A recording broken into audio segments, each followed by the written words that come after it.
आप देख रहे हैं न्यूज़ 9 भारत, रखिए आपको सबसे आगे।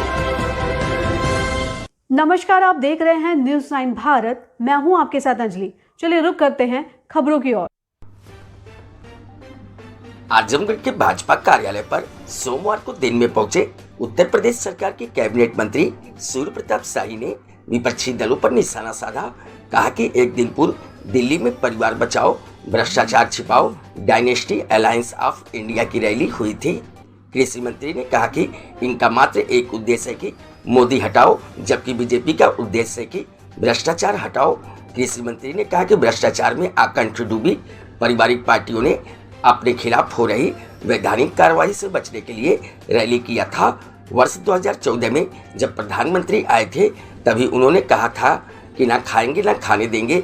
इससे जो लोग खाए थे और अब नहीं खा पा रहे हैं और जो खाए थे जांच एजेंसियों के द्वारा उनकी रिकवरी करवाई होती है। तो रैली करते हैं चोर चोर मौसेरे भाई रैली में एकजुट हुए थे। एक एक कर विपक्षियों के सभी दल के नेताओं पर निशाना साधा और कहा कि भ्रष्टाचारियों को बचाने के साथ ही अपने परिवार को बढ़ाने के लिए ये सभी दल राजनीति में आए हैं, चाहे वह कांग्रेस हो, राष्ट्रीय जनता दल हो, समाजवादी पार्टी हो, तृणमूल कांग्रेस पार्टी हो। इस प्रकार से अन्य सभी विपक्षी दल के अलग अलग अपने अपने परिवार को आगे बढ़ाने के लिए राजनीति में आए हैं। रैली के उद्देश्य को लेकर आम आदमी पार्टी और कांग्रेस में विरोधाभास था। मेरठ की रैली में प्रधानमंत्री ने साफ कर दिया कि भ्रष्टाचारियों के खिलाफ वो झुकने वाले नहीं हैं। न्यूज़ 9 भारत के लिए अमित खरवार की रिपोर्ट। कल दिल्ली के भीतर एक परिवार बचाओ भ्रष्टाचार छिपाओ डायनेस्टिक अलायंस ऑफ इंडिया की एक वहाँ पर रैली हुई, जिसमें उन लोगों ने कहा कि मोदी हटाओ, मोदी जी कहते हैं कि भ्रष्टाचार हटाओ, और वो भ्रष्टाचारी लोग कहते हैं कि मोदी हटाओ। तो यह जनता जान सके कि इन लोगों ने किस तरीके से सब पारिवारिक पार्टियों ने जो आज भ्रष्टाचार में आकंठ डूबने की वजह से उनके खिलाफ वैधानिक जो कार्रवाइयाँ हो रही हैं और विभिन्न जांच एजेंसियों के माध्यम से उनके घोटालों की तस्वीर आई हुई है, उससे बचने के लिए कल उन लोगों ने एक रैली दिल्ली में किया था। मैं ये साफ कर दूं कि प्रधानमंत्री जी ने 2014 में ही प्रधानमंत्री बनने के बाद कहा था कि न खाएंगे न खाने देंगे। तो आज उन लोगों को परेशानी है जिन लोगों ने खाया था अब खाने नहीं पा रहे हैं, और जो खाया था उसको जब जांच एजेंसियों के द्वारा जब तथ्य निकलते हैं और जब उनसे रिकवरी के आदेश होते हैं तो अपने बचाव के लिए वो लोग इस प्रकार के रैलियों का आयोजन करते हैं। और एक तरीके से चोर चोर मौसेरे भाई ये कल दिल्ली में दिखलाई वहाँ पर दिए थे। तो उसमें से कुछ आम आदमी पार्टी ने कहा था कि हम अरविंद केजरीवाल के समर्थन में ये रैली आयोजित कर रहे हैं, जो उनके गिरफ्तारी के विरोध में समर्थन के लिए कर रहे हैं।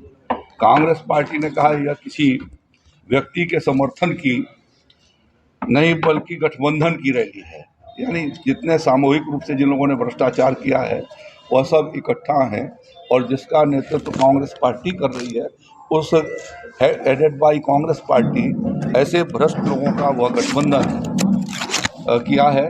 और इन लोगों ने अपने शासनकाल में जहाँ कहीं पर भी ये रहे हैं वहाँ पर घोटाले ये करते रहे, और इस प्रकार से लोगों को गुमराह करने की वो कोशिश कर उन लोगों ने कल वहाँ की रैली में किया। जब प्रधानमंत्री जी ने मेरठ की रैली में ये साफ कर दिया है कि ऐसे विरोधों से हम रुकने वाले नहीं हैं, और जिन लोगों ने लूट खसोट और भ्रष्टाचार किया है उनके खिलाफ कार्रवाई होगी।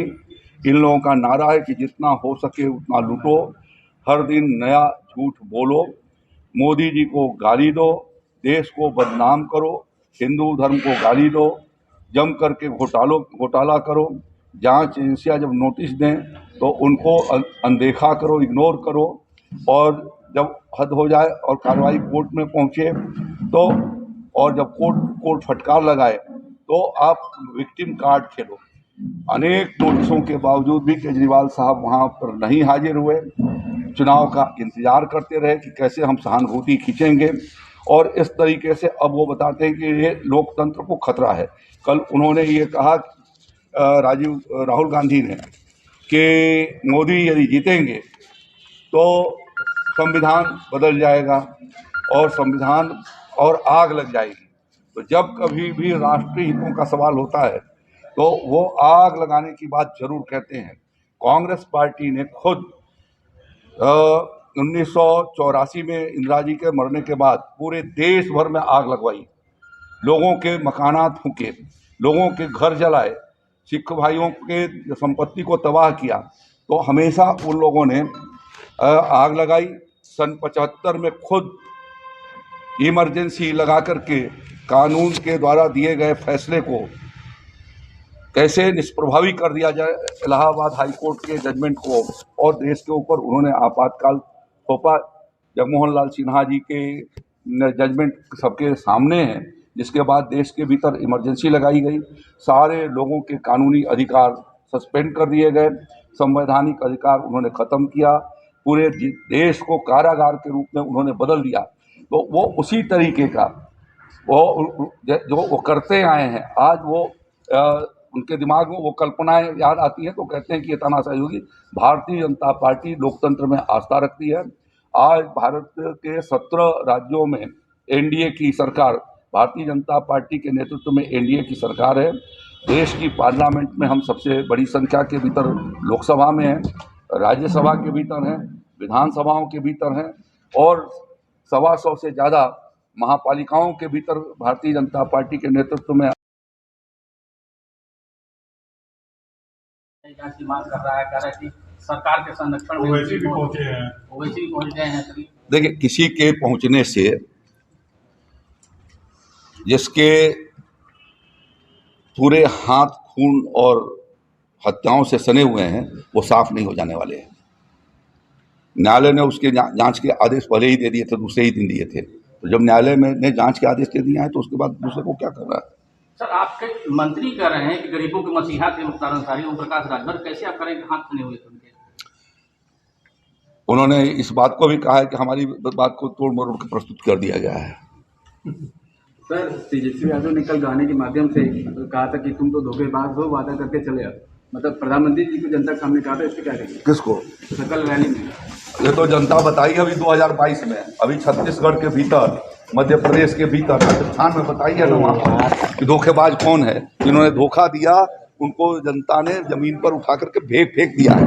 और फिर कांग्रेस पार्टी, अब देश कांग्रेस पार्टी से मुक्त होने जा रही है और ऐसे भ्रष्टाचारियों से, इसलिए उनको छटपटाहट है और सभी एक साथ इकट्ठा होकर के मोदी जी का विरोध कर रहे हैं।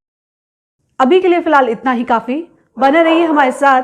छोटी से बड़ी खबर जानने के लिए न्यूज़ 9 भारत पर अब चाहूंगी इजाजत। नमस्कार।